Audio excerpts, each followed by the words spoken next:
নমস্কাৰ সকলোকে ইডু ৰেলৈ আপোনালোক স্বাগতম জনাইছো common admission test LLB entrance examination under Guwahati university আহি আছে সো তাৰ বাবে আমি নেক্সট ভিডিওটো আপোনালোকৰ আগত লৈ আহিছো লাষ্ট ভিডিওত আমি আলোচনা কৰিছিলো দা প্ৰেসিডেন্ট অফ ইন্ডিয়া আজি আমি আলোচনা কৰিম the prime minister of India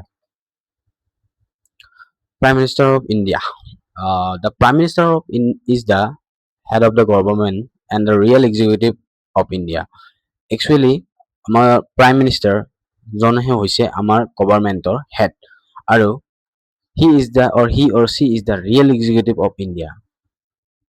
Although the president is the constitutional head, the prime minister exercises the actual executive powers along with the council of minister.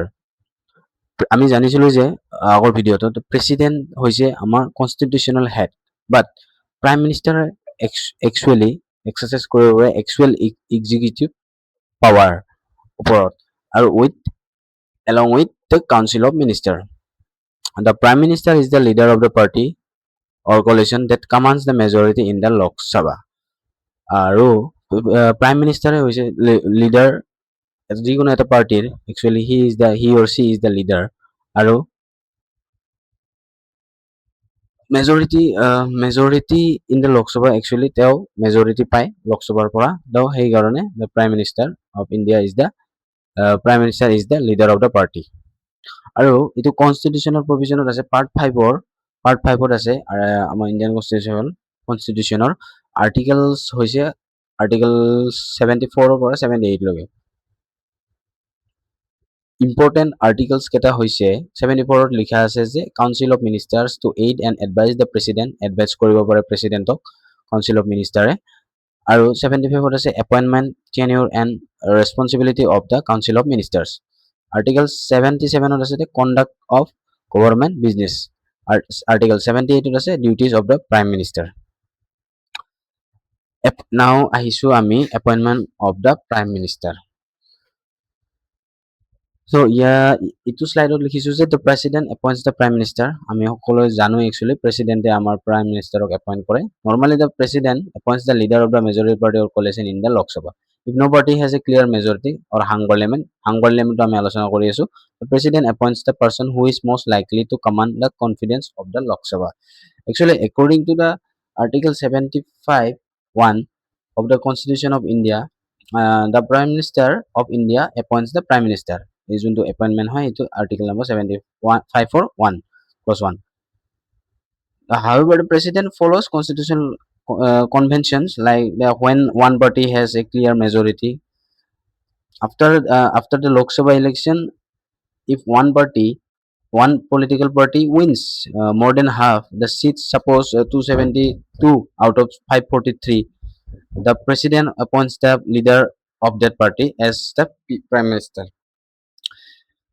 এক্সাম্পলত যদি ক'বলৈ যাওঁ যদি এটা পাৰ্টিয়ে তিনিখন সিট জিতে আৰু the leader of the party is appointed as a PM যদি তিনিখন সিট পায় তেতিয়া হলে সেই leader of the party majority vote পাওয়ার বাবে তেখেতক PM হিচাপে চুজ কৰা হ'ব when no party has a majority or hung এটুকে কয় hung parliament যোনটো majority নাথাকে আৰু hung parliament means no single party gets a majority মানে 272 seats কোনো নাপায় এটুকে hung parliament বুলি কয় qualification actually prescribe the constitution does not prescribe separate qualification for the prime minister actually etu qualification to separate ke prescribe kora nai prime minister babe but prime minister must be a citizen of India be qualified to become a MP hobo lagibo member of parliament be at least 25 minimum age hobo lagibo if the jodi Lok Sabhar pora hoy আৰু যদি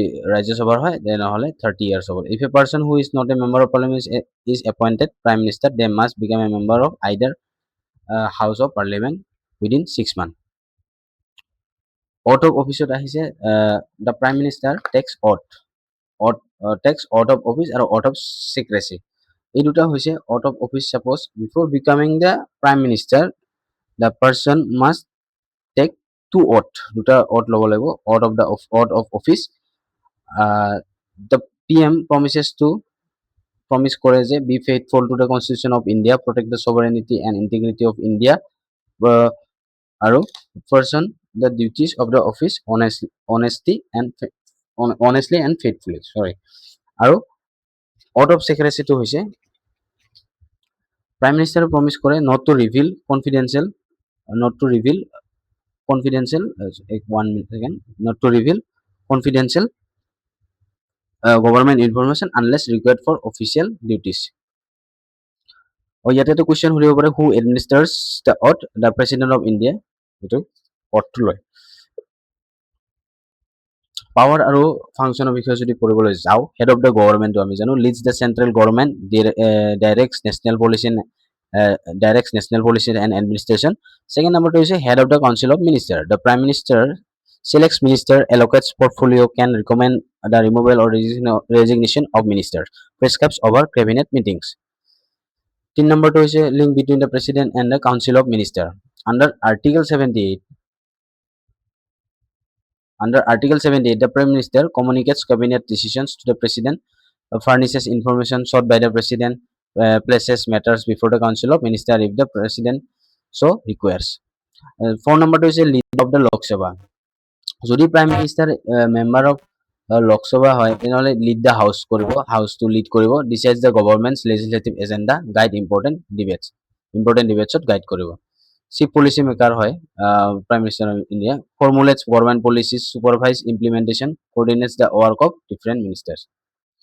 6 number হ'ল chief advisor of the president, actually president or chief advisor hoy, the president acts on the aid and the advice of the council of ministers headed by the PM in most constitutional matter. Role in appointments, the PM plays an important role in appointments to various constitutional and statutory offices according to the constitution and applicable laws. Yet example moi di disu je union ministers, governors, attorney general of India, various constitutional authority. Council of Ministers or থাকিল cabinet minister, minister of state, independence and charge থাকে, minister of states. The cabinet is the highest decision making body within the council of ministers. Next যদি suppose collective responsibility হৈছে article 75(3). The council of minister is collectively responsible to the Lok Sabha. Year meaning to হল যদি Lok Sabha passes a non confidence motions, the entire council গোটেই council of minister including the PM resign কৰিব লাগিব। Individual responsibility each minister is individual responsible to president and formally holds office during the president's pleasure exercise on advice of the prime minister.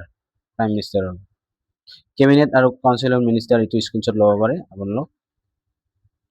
Duties of the prime minister এটো article 78 ত mention কৰা আছে। Inform the president about cabinet decisions, provide information sought by the president, submits matter to the council of ministers when required by the president. The PM or parliament, the prime minister participates in debates, introduces important government policies, answers questions raised by member of parliament, leads the government during parliamentary session. ইয়াতে আমি mention কৰিছো difference two prime minister আৰু প্ৰেসিডেন্টৰ। President হৈছে constitutional head আৰু prime minister হৈছে real executive আৰু head of the government. এইটো ইলেক্টেড ইনডাইৰেক্টলি হয়, এপইণ্ট বাই দ্য প্ৰেসিডেন্ট হয়। Acts mainly in advice of the council of মিনিষ্টাৰৰ হেল্পত এক কৰে, head of the council of minister. আৰু কাউন্সিল অফ মিনিষ্টাৰৰ হেড হৈছে আমাৰ PM। নো ফিক্স টাৰ্ম থাকে, যেতিয়ালৈকে জিতি থাকে বস্তুটো, কিন্তু ইয়াৰ 5 ইয়াৰ্ছলৈকে টাৰ্ম থাকে।